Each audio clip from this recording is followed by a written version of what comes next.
Hallelujah, praise the Lord. This is Joshua Karrawala from Abundant Life Fellowship. మరి today మనం discussion చేసుకునేది కీర్తనల గ్రంథం 119వ అధ్యాయం నుండి 115వ వచనం ఈరోజు మనం ధ్యానాంశంగా మనం డిస్కషన్ చేద్దాం. హల్లెలూయా. అయితే మరి చూసుకున్నట్లయితే మన చిన్న ప్రార్థనతో ఈరోజు మనం ప్రారంభించుకుందాం. ప్రేమగల తండ్రి, దయగల దేవ, యేసుక్రీస్తు ప్రభువ, తండ్రి మీ పరిశుద్ధమైన పాదాలకు వందనాలు తెలియజేస్తున్నాం తండ్రి. ప్రభు ఈరోజు వాక్యం ద్వారా మీరు మాతో నాతో మా అందరితో మాట్లాడమని యేసు నామములో ప్రార్థించి వేడుకుంటున్నాను ప్రభు తండ్రి. ఆమేన్. హల్లెలూయా. మరి చూసుకున్నట్లయితే ఈరోజు భక్తుడు మరి దేవునితో ఎలా ప్రార్థన చేస్తున్నాడా, మొరపెడుతున్నాడా అది చూద్దామా. హల్లెలూయా. నేను నా దేవుని ఆజ్ఞలను అనుసరించదను, దుష్క్రియలు చేయువారలారా నా యొద్ద నుండి తొలగిడి. హల్లెలూయా. చూడండి, ఇక్కడ భక్తుడి స్థానంలో ఒక్కసారి నువ్వు నేను అనుకుంటే ఇట్లా ఈరోజు మనం ఇట్లా అందాం, నేను నా యొక్క దేవుని ఆజ్ఞలను అనుసరించేదను అని ఇతరులకు ఇప్పుడు మనం చెప్తాను అన్నట్టు.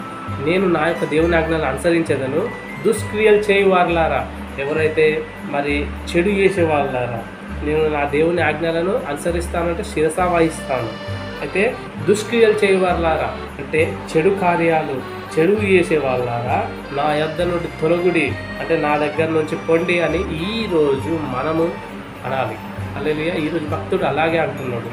సో అయితే ఈ యొక్క ముఖ్య ఉద్దేశం ఏంటంటే ప్రియ సహోదరులారా, దేవుణ్ణి ప్రేమించేవారు దుర్మార్గాన్ని ప్రేమించే వారితో కలిసి సంతోషంగా ఉండలేరు. This is the main point. ఇదే ముఖ్య ఉద్దేశం. ఈరోజు మనం తెలుసుకోవాల్సిన నీతి ఇదే. అయితే దేవుణ్ణి ప్రేమించే వారి దృష్టిలో మనం ప్రేమించే వారి జాబితాలో ఉన్నామా, ప్రేమించని వారి జాబితాలో ఉన్నామా? అయితే ప్రేమించేవారట దుర్మార్గాన్ని ప్రేమించే వారితో ఎల్లప్పుడూ కలిసి సంతోషంగా ఉండలేరు అని ఈరోజు దేవుడు నీతో నాతో మాట్లాడుతున్నారు. మరి ఈరోజు మనం ఏం చేద్దాం ఒకసారి ఆలోచన చేయండి మీరు. హల్లెలూయా. సరే మళ్ళీ ఒకసారి చూసుకున్నట్లయితే నేను నా దేవుని ఆజ్ఞలను అనుసరించదును. ఈరోజు నా దేవుని ఆజ్ఞలను శిరసా వహిస్తాను. ఈరోజు మనం శిరసా వహిద్దామా? Question number 1. దుష్క్రియలు చేయవాళ్ళారా నా యొద్ద నుండి తొలగుడి, చెడు చేసేవాళ్ళారా నా యొద్ద నుండి పొండి అని ఈరోజు మనం అందామా? Question number 2. Point number 2.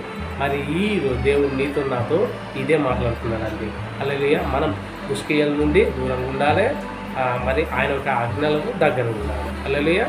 దేవుని యొక్క ఉచితమైన కృప నీకు నాకు మనందరికీ తోడై ఉండును గాక. ఆమేన్. Praise the lord.